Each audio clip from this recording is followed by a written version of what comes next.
जय भीम जय भारत। बहुजन news smart TV channel से मैं जेम्स रॉयल।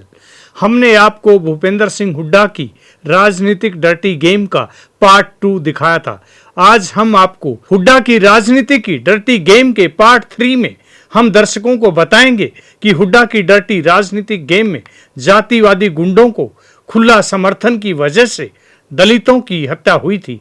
दलितों की हत्या का मामला पूरी दुनिया में उठा था। दलितों ने इन जातिवादी गुंडों की शिकायत यूएनओ तक की थी। अपने 2005 से 2014 तक के हुड्डा राज में जातिवादी गुंडों के द्वारा दलित समाज में दहशत फैलाने के लिए कैसे गोहाना कांड, मिर्जपुर कांड, भगाना कांड जैसे अनगिनत भयानक कांडों को अंजाम दिया गया था। और फिर जातिवाद का दम भरने वाले हुड्डा ने हरियाणा कांग्रेस प्रदेश के पूर्व प्रदेश अध्यक्ष दलित नेता अशोक तंवर की अपने जातिवादी गुंडों के द्वारा पिटाई करवाई थी और उसकी हत्या करने की कोशिश की गई और उसको गंभीर चोट आने पर किसी हॉस्पिटल में भी भर्ती नहीं होने दिया था। और अब 2024 के विधानसभा चुनाव में कुमारी शैलजा के द्वारा मुख्यमंत्री पद की दावेदारी पेश करते ही हुड्डा के जातिवादी गुंडों ने कुमारी शैलजा के बारे में शर्मनाक अश्लील बातें और गालियां देनी शुरू कर दी। दलित समाज इन जातिवादी गुंडों की कुमारी शैलजा के खिलाफ शर्मनाक टिप्पणी से हुड्डा के खिलाफ है। साल 2005 से 2014 तक हुड्डा के राज में जातिवादी गुंडों के हौसले इतने बुलंद थे कि जातिवादी गुंडों ने हरियाणा के दलितों के साथ अन्याय, अत्याचार, दलित महिलाओं का उत्पीड़न और बलात्कार जैसी घटनाओं को अंजाम दिया था। कुमारी शैलजा ने दलितों की हत्याओं के लिए साफ तौर पर कहा था, इन जातिवादी गुंडों को हुड्डा सरकार और पुलिस का खुला समर्थन है। हुड्डा के राज में फूलचंद मुलाना, गीता भुक्कल जैसे गुलाम मंत्रियों ने दलितों की हत्याओं और बहन बेटियों की बलात्कार जैसी घटनाओं पर कभी मुंह नहीं खोला था।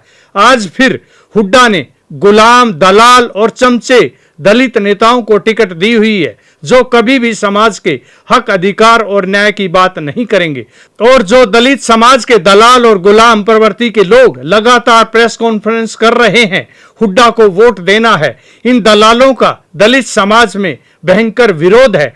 दलित समाज के लोग इन दलालों से सवाल पूछ रहे हैं, जब हुड्डा के राज में दलितों की हत्या हो रही थी और बहन बेटियों की इज्जत लूटी जा रही थी, तब तुम लोग कहां पर थे? आज जो दलित समाज के ठेकेदार बनकर घूम रहे हो। दलित समाज जातिवादी गुंडों की सरकार को कभी सपोर्ट नहीं करेगा। हुड्डा ने हमेशा अपनी जाति की भलाई के लिए काम किया है। हुड्डा ने दलित समाज की भलाई के लिए कभी कोई काम नहीं किया है। आज भी खुले मंचों से अपनी जाति का उत्थान करने की बात करते हैं। हुड्डा का अपनी जातिवाद सोच का घमंड बिल्कुल साफ है। हुड्डा ने खुले मंच से कहा था, हुड्डा पहले जाट है, बाद में मुख्यमंत्री है। अगर देश के संवैधानिक पद पर बैठा हर इंसान यही कहे कि मैं हुड्डा की तरह जातिवादी हूं, तो आप समझ सकते हो इस देश में हुड्डा जैसे जातिवादी लोगों के दिमाग में जातिवाद का कीड़ा कैसे घुसा हुआ है।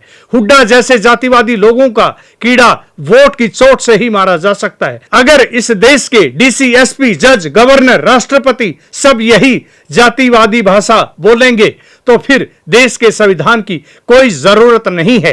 देश की जनता को जातिवादी गुंडों की सरकार नहीं बनने देनी चाहिए। इस देश में जातिवादी गुंडों और बलात्कारियों को कम से कम सजाए मौत की सजा होनी चाहिए। इस खबर को देश के सभी नागरिकों के लिए देखना बहुत जरूरी है। इस खबर को देखने के लिए हर नागरिक ज्यादा से ज्यादा शेयर करें। धन्यवाद। जय भीम, जय भारत।